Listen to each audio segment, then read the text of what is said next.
Hola José, ¿cómo estás? Pues muy bien, Liliana, aquí con mucho gusto del nuevo programa que vamos a grabar y pues, ahora sí con ganas de hablar de los adolescentes, de la infancia.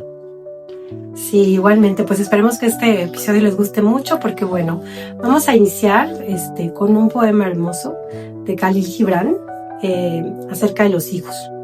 Tus hijos no son tus hijos, son los hijos y las hijas del anhelo que la vida siente por sí misma.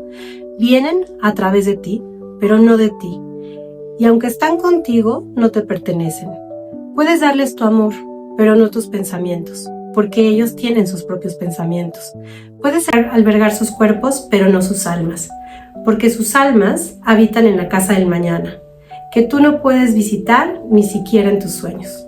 Puedes esforzarte por ser como ellos, pero no intentes hacerlos como tú, porque la vida no retrocede ni se detiene en el ayer. Tú eres el arco del cual tus hijos, como flechas vivas, son lanzados hacia adelante. El arquero ve el blanco en el sendero de lo infinito y se tensa con su poder, para que sus flechas vuelen veloces y lejos. Que tu tensión en la mano de arquero sea para la alegría, porque así como ama la flecha que vuela, también ama el arco que permanece firme. ¿Qué te parece? Vamos a hablar de eso el día de hoy, de la función materna. Pues eso, esta parte donde son hijos del anhelo, son hijos del mañana, esta idea donde los padres pienso que hay que concebirnos como puertos, ¿no? O sea, donde los hijos en algún momento, si tienen alguna cuestión, algún problema, puedan llegar a repararse, a todo ese tipo de cosas, pero una vez que lo logran, ¿no? Y parece fácil, pero no es tan fácil. Es muy difícil. Y bueno, pues yo quisiera como traer a la mesa que cuando un hijo tal vez llega a la adolescencia vemos muchos cambios, ¿no? Y pues las mamás que generalmente o quienes ejercen la función materna, quienes están haciendo como estos cuidados de sostén, de nutricio, ya sabes, llevarlos a la escuela, estar pendiente, llevarlos a sus clases por la tarde, organizarles sus fiestas, cuidarlos cuando están enfermos, etcétera, todo lo que implica, ¿no?, esta función materna, estos cuidados, pues en realidad de pronto sentimos como que nos cambiaron al niño. Como que ya no te necesita tanto, de pronto también su cuerpo cambia, el humor, las cosas que les gusta hacer, en qué pasan el tiempo y bueno, las respuestas de pronto de unas pláticas hermosas que tenías interminables en donde no querían jamás callarse para contarte como la emoción de su día, de pronto solo sacas 2 o 3 palabras, ¿no? ¿Cómo te fue? Bien. ¿Qué hiciste? Sí, no. Entonces eso a veces para las mamás puede ser como algo muy frustrante, ¿no?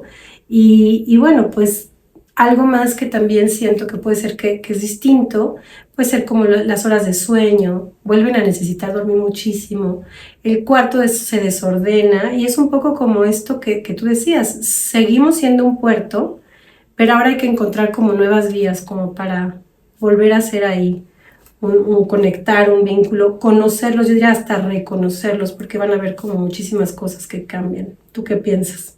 Pues que eso, o sea, ser un puerto implica que ellos, si necesitan, puedan recurrir a nosotros, pero nosotros no necesitar que ellos nos necesiten. O sea, esta parte donde el espectro de esta cuestión de ser la gallina que está tratando de envolver a los hijos, a los pollitos todo el tiempo bajo sus alas, y que no les permite crecer, no les permite ser ellos mismos, que no les permite, que buscan incluso cositas para que no salgan del puerto, ¿no? Que sigan ahí y que incluso pueden hasta fabricar cosas para que sigan permaneciendo en el puerto, pero sin advertirlo. O sea, no necesariamente estamos hablando de seres malos o buenos, sino de cómo se proponen en la vida y que estas formas de proponerse en la vida tienen que ver con sus anhelos, con sus sueños, con lo que han sido, con lo que incluso están fantaseando para con sus hijos, ¿no? Porque también está este terrible asunto de ver a los hijos como prolongaciones narcisistas, ¿no? Esta parte donde yo quiero que mi hijo cumpla lo que yo no pude, ¿no? Claro. Muchas cosas que se están jugando y justo esto que tú comentas me gustaría traer un término de Eva Millet, española, que hace unos 2 décadas más o menos acuñó un término que se llama hiperpaternidad, en la cual habla de las madres y padres helicóptero, pensando en esta parte del helicóptero que estás como siempre sobrevolando, ¿no? O sea, el terreno como para ver que no pase nada. Y creo que es una idea que se nos ha vendido mucho recientemente, que uno tiene que estar siempre, siempre presente, como llenando todos los momentos de la vida de un hijo. Y lo podemos pensar, fíjate, inclusive desde el principio, cuando un bebé llega. Yo veo que ahora las mamás están como muy confundidas porque hay mucha información, por ejemplo, respecto a la lactancia. Inclusive este tema de decir, bueno, el colecho, pecho a libre demanda, o sea, como que el niño tenga esta parte de satisfacción de la leche casi que inmediata, ¿no? O sea, no puede llorar mucho, tienes que darle la leche, que esté pegado a ti, que te huela, que no perciba esta parte como de que tú te despegas, pero creo que justamente es ahí lo que queremos tocar tú y yo, como esta parte de la importancia que tiene la basculación, el estar presente y no estarlo, como también para darme cuenta que hay un pecho, que hay leche, que está mamá, necesita ver ausencia de mamá. O sea, mamá de pronto tiene que bañarse y entonces no está conmigo. Y mamá de pronto tiene que salir de la habitación y no está conmigo. Y evidentemente esto, paulatinamente, ¿no? Año con año, se irá ensanchando hasta que uno llega a los 3 años y llevas a tu criatura al kinder, ¿no? Y un día tienes que decirle adiós con la manita y ver, sabes que es muy curioso, muchas veces me tocaba verlos en las escuelas. Muchos niños llegan como muy contentos, al menos al principio no saben ni de qué se trata, ¿no? Y ves a las mamás llorando, ¿no? Y el niño va así como muy feliz, se mete, a veces cuando ya ven esa angustia de la madre, pues claro que se angustia, ¿no? O sea, si la mamá llora, también el niño como que dice, ¿qué va a pasar?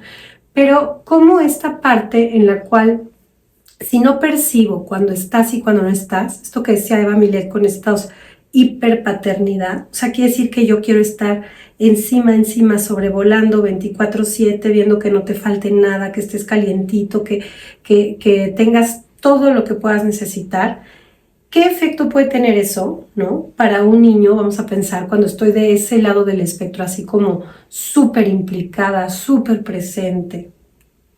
O sea, yo creo que pocas cosas pueden ser más destructivas que eso en el proceso de la crianza de un niño, porque, o sea, tú puedes causar muchos daños por una serie de problemas que tengas tú, todo eso, pero aquí lo que estás destruyendo es la personalidad, porque los estás haciendo dependientes, les estás impidiendo, en eso que tú dices, esta basculación entre presencia, ausencia, bueno, malo, arriba, abajo, o sea, donde ellos van normando criterios, van ellos a partir de eso delimitando, pudiendo poder límites, aquello que los perturba, molesta, incomoda, o sea, y aquí todo queda en un mundo tan ficticio, tan fuera de la realidad, que quedan con una enorme dificultad de estar en el mundo. Porque ha sido todo esto, como dirían las pajaritas, ¿no? Regurgitado por las mamás en los piquitos abiertos de los hijos.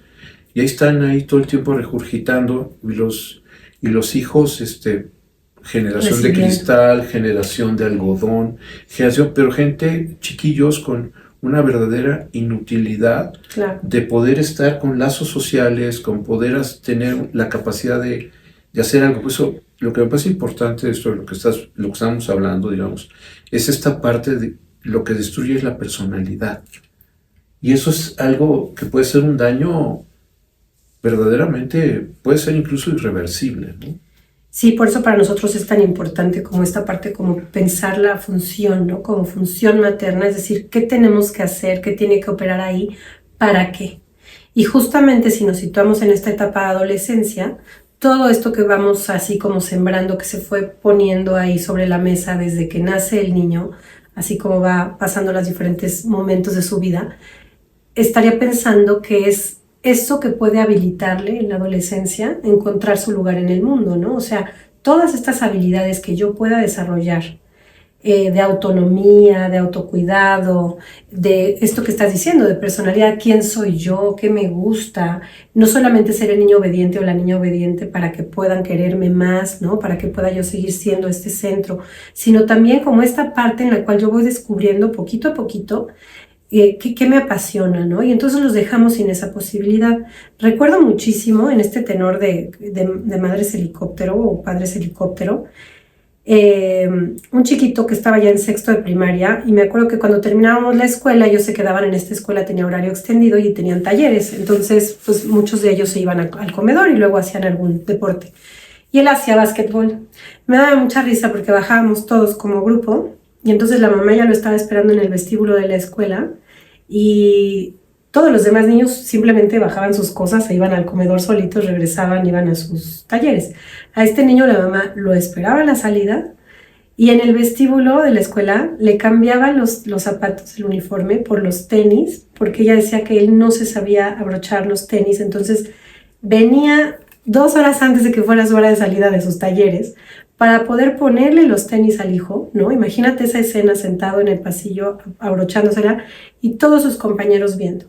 Entonces, obviamente, ¿qué generaba eso? O sea, era un chiquito que evidentemente pues, le costaba mucho hacer amigos, tenía una tolerancia a la frustración cero, un niño muy inteligente, muy brillante en la parte académica, pero que en la parte emocional era un bebito. O sea, lo veías y decías, no tiene 12 años, no tiene 13, de hecho ya ellos tenían como 13 en ese entonces.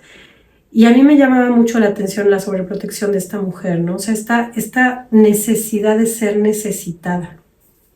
Fíjate que estaba pensando en lo que casos clínicos que tenemos aquí donde el problema es que eso responde a la propia ansiedad, a la propia angustia de la madre.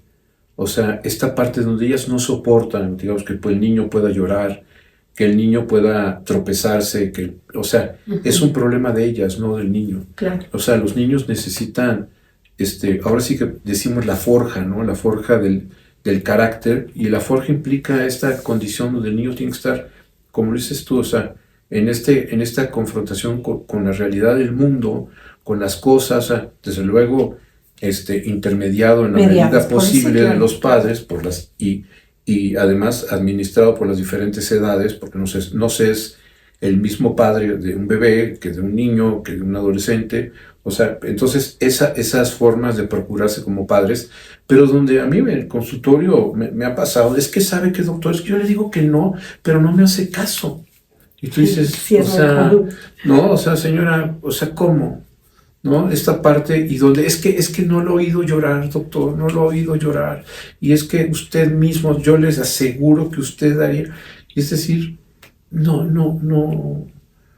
entonces que ahí es muy importante que vean que a veces se habla de los hijos como el síntoma de los padres, y en lo que estamos hablando, claramente hay una enorme responsabilidad de los padres. Pero también los padres no lo quieren ver y quieren llevar al hijo con el psicólogo cuando ya tienen toda una serie de problemas, como si fuéramos cosmetólogos, ¿no? Hacerlos bonitos para que ya estén cómodos en su casa y que los padres no vean la responsabilidad que tienen en ese daño que han causado.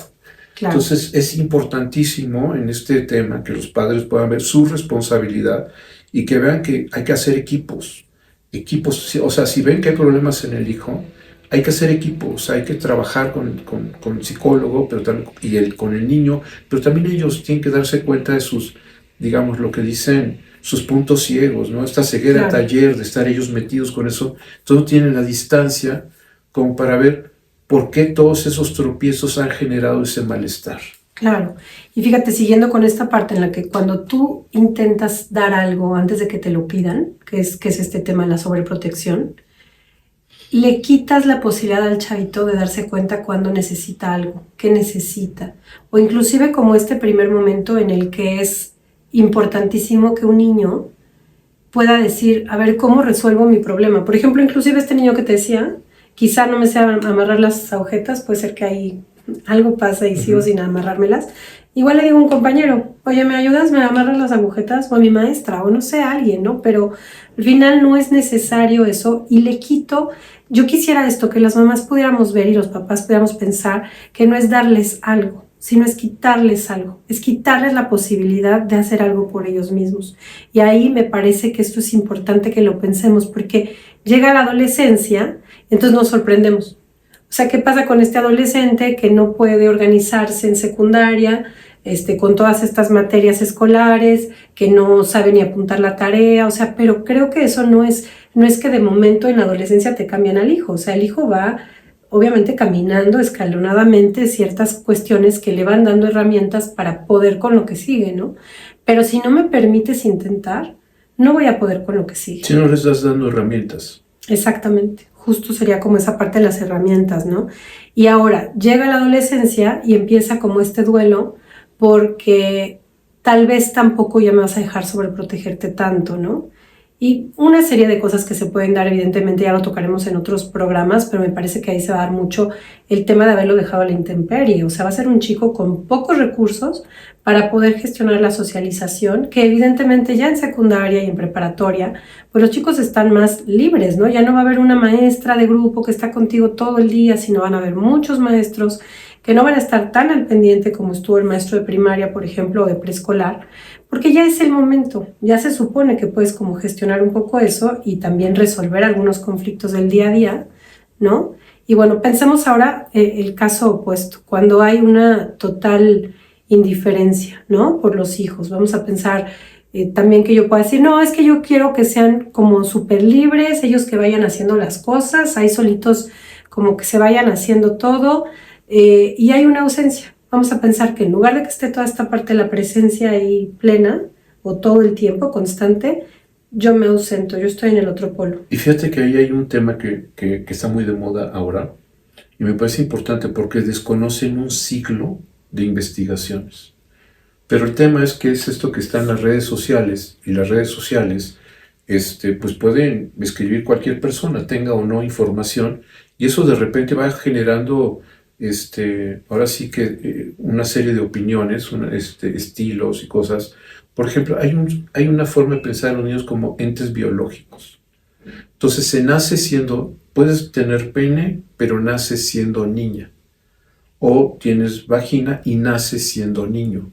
O esta parte, es que lo que pasa es que pues cuando tenga hambre, va a ser que va a pedir el pecho, entonces hay que darle el pecho cuando tiene hambre. Y cuando no tiene hambre, pues no. Y si tiene sueño, pues entonces pues es que tiene sueño. Y si no tiene sueño, pues no tiene sueño. Entonces las mamás están de alguna forma, pues como a la merced de esa supuesta voluntad biológica, natural de los niños. Y en realidad lo que dices tú, eso en realidad lo que supone es ausencia. Claro. Y ahí fíjate que sí sería interesante como esclarecer, ¿no? ¿Qué supone el pensarnos como solamente un organismo, o sea, biológico, que responde a la luna, al día, a la noche? O sea, pensaríamos entonces que no nos atraviesa ni el lenguaje, ni lo social, ni lo cultural, ni todos estos paradigmas que envuelven obviamente nuestra manera de estar en el mundo. Por eso digo, están negando más de un siglo de investigaciones, claro. Más de un siglo de información al respecto. Claro. Entonces como que con un plumazo y además con estas supuestas verdades de perogrullo, estas verdades, pero es que somos seres, y dices, no es cierto, somos seres simbólicos 100%. Claro. Sí, porque si no, es esta parte en la que vamos a pensar en una perspectiva, vamos a decir, biologicista de maduración, que solamente basta que lleguen a tal edad, ¿no? Para tener tal madurez para poder hacer tal cosa. Entonces ahí de pronto estamos viendo cómo se desfasan algunos chicos, ¿no? La escuela te va a decir, oye, es que no logra sumar, sabes que no puede aprender a leer, sabes que no es capaz de entender el cálculo diferencial, ya cuando estás más grande, no, esto no puede. Pero es que si yo pienso que por sí mismo, por sí solo, todo eso va a suceder, no es así. Y podemos pensar en casos, por ejemplo, está muy como hollywoodense esta parte de Disney del libro de la selva de Mowgli, ¿no? Pero están casos documentados de niños salvajes. Sí, en condiciones ferales. Sí, en condiciones ferales, por ejemplo, como el niño de Aveirón, que se encontró hace mucho tiempo y se hace como todo lo que tú dices, cómo podemos borrar todo eso, ¿no? Donde no se desarrolla el lenguaje, ni siquiera, por ejemplo, el niño ni bostezaba, ni había sonrisa. Gaspar Hauser. Exactamente. ¿Por qué? Pues porque todo eso es social, porque todo eso es algo que se da como en comunidad, ¿no? Cuando estamos atravesados por el lenguaje. Entonces, si yo pienso que mi hijo solito va a saber cuándo comer, o sea, lo que tú tienes que ir haciendo es como incluirlo en esta lógica de la dinámica familiar. Inclusive tiene que ser de acuerdo a las necesidades de la familia. ¿En qué momento le voy a dar pecho? O en qué momento vamos a comer juntos. Que yo veo mucho eso, ¿sabes? Hay mucho desorden en este tema. Entonces, si nos seguimos como un niño, vamos a pensar que ya llegó a los 6 años, en esta misma lógica, que coma cuando tenga hambre, ¿no? Pero cada uno de la familia vamos a comer cuando tengamos hambre en momentos diferentes. Y además que se duerma cuando tiene sueño. Uh-huh. y no entender pues, que el niño va a pelearse con eso. O sea, El niño necesita, o sea, no va a estar, está regido en ese sí sentido bajo el principio del placer.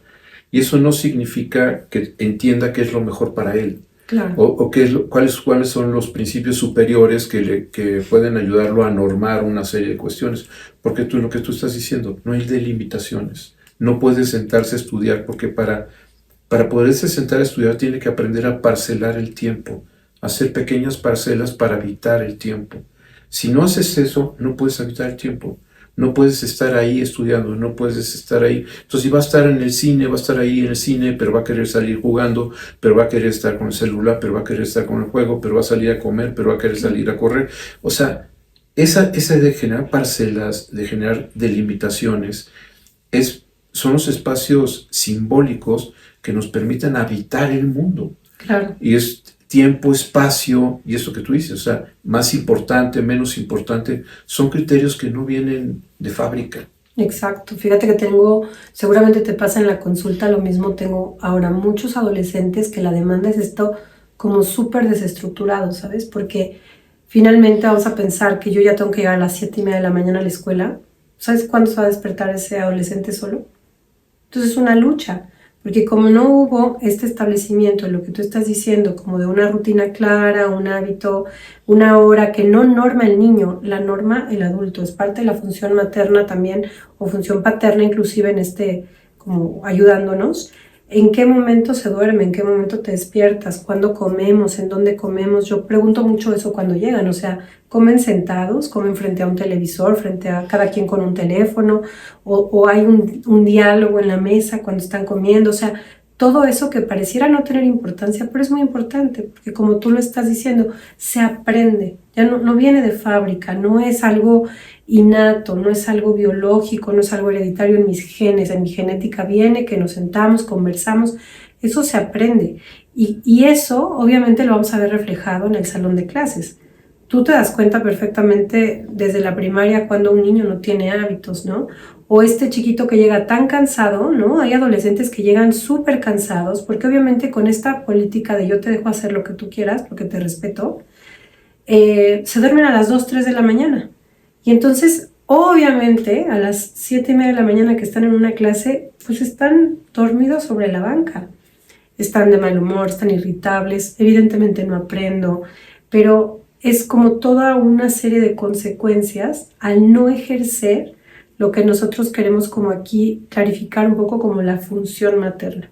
¿Nos puedes dar un poquito así como para cerrar una definición más o menos clara de lo que sería la función materna?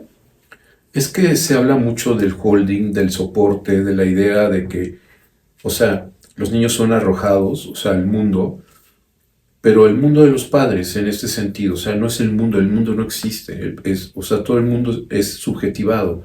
El mundo tiene que ver con los valores, los principios, las perspectivas de los padres, todo ese tipo de cosas. Entonces el niño se arroja al mundo de los padres. Entonces los padres es ahí donde, digamos, la función materna es la de darle toda la serie de condiciones de posibilidad para que como el arquero pueda cumplir su voluntad en el futuro. Pero si la madre lo que está ahí teniendo es una especie como de parásito, algo que ella necesita, que lo necesite, o este sentido donde lo deja porque le supone una voluntad natural y todo ese tipo de cosas, pues no está ella ahí de verdad. Y estar de verdad a veces es doloroso porque es entender que necesita ir forjándose, tropezándose, que no se... Por el bien superior de que genere un carácter, de que genere ese tipo de cosas. Eso es la función. Y también la posibilidad, la función materna, de poder abrir las puertas para que entre la función paterna. Es decir, donde ella se dé cuenta que pues no lo es todo y que el niño necesita zafarse lo mismo porque ese mundo materno, ese mundo para él es lo mismo, es la mismidad, o sea, está ahí metido. Entonces, para incluir a la otredad, la madre necesita dar esa oportunidad, abrir esa puerta para que eso sea posible, ¿no? Entonces ahí es donde entra la función paterna, que como tú lo has dicho, no lo hace el papá, lo puede hacer el tío, lo puede hacer el maestro, lo puede hacer toda una serie de, digamos, de adultos que puedan entrar y generar ese sentido de que hay algo más allá de eso que tú tienes con mamá. esa serie de cosas, incluso en la adolescencia, ¿no? O sea, esta parte de decir, ¿sabes qué? Para que tú puedas cumplir tu destino a lo lejos, la función del padre es poder acompañar sin intervenir, ¿no? Es decir, ¿sabes qué? Sí, te voy a tratar de quitar algo de lo que pueda, por los diferentes periodos que estés viviendo, pero no te voy a impedir que te des tropiezos, que formes tu propio carácter, que tengas tus propias ideas, y que esas ideas incluso puedan estar en contra de lo que yo pienso. Sin duda. Siempre y cuando no le haga un daño. Claro. Yo quisiera dar como para cerrar así, una parte anecdótica, espero que mi hijo mayor me perdone, pero en algún momento, ahorita que dices esta función materna que incluye abrir la puerta para que el padre también pueda hacer su función, recuerdo como a sus 17 años más o menos, un día, bueno, como un conflicto muy fuerte, muy grande, y fue muy grosero conmigo, ¿no? Estaba él muy enojado, entonces fue muy grosero y estaba así como muy enojado. Y bueno, se dio una discusión y entonces dice, me voy de la casa, ¿no? Y entonces yo, por supuesto, como mamá dije, no, ¿cómo crees, no? Y entonces, ya, no, mira, y yo empezaba como a ofrecer ahí cosas para que no se fuera, y él, no, sí me voy, no sé qué. Entonces, pues, mi marido dijo así como, o sea, simplemente fue como la mano así de, ya, ¿no? Cállate, déjalo. Y pues bueno, sí agarró sus cositas, 3 cosas en una maleta, ¿no? Y Se fue a la puerta. se salió y no, sí se fue y yo así de, no, lo voy a detener. Y pues el padre no me dejó, ¿no? Entonces, evidentemente dio el seguimiento de dónde va, le hablamos al mejor amigo, sabíamos que iba a ir para allá, pero creo que esto que a veces tal vez puede costarle a uno de los dos, no tiene que ser la mamá, o sea, alguno de los dos tendría que poder hacer esta función de contención, y como tú dices, pues va a haber un raspón, pero también un raspón que está contenido, ¿no? Que obviamente se dio el seguimiento de dónde estaba, pero que tampoco permites que llegue a niveles, ¿no? Que no se puedan como manejar, porque obviamente eso va a ir en una escalada. Entonces también me parece que es interesante el poder permitir, y es muy necesario, más que interesante, permitir que el padre, como tú le dices, que puede estar la escuela, esto, ejerza la función. Y de eso hemos hablado ya un poco, como el darle lugar también al maestro, que también es un representante, ¿no? Representa esta parte de los límites, de la ley, del no, que sí tenga una injerencia, que sí tenga un peso y una importancia, para que también cuando llega la adolescencia ellos dentro de su espacio académico puedan tener una cierta contención, un cierto límite y un acompañamiento, porque no todo se trata de como truncar, sino se trata obviamente de que puedo ir acompañando, como tú lo decías, sin intervenir, de una manera muy estratégica. Y esta parte con lo que se hace el maestro, que no se confunda autoridad con autoritarismo, ¿no? Claro. Bueno, pues si este video te sirvió, compártelo con otras personas, con otros padres, otros docentes, terapeutas. Y esto es Cauce y queremos en realidad acompañarte. Muchas gracias, José. Gracias a ti, Liliana. Hasta la próxima. Saludos a todos.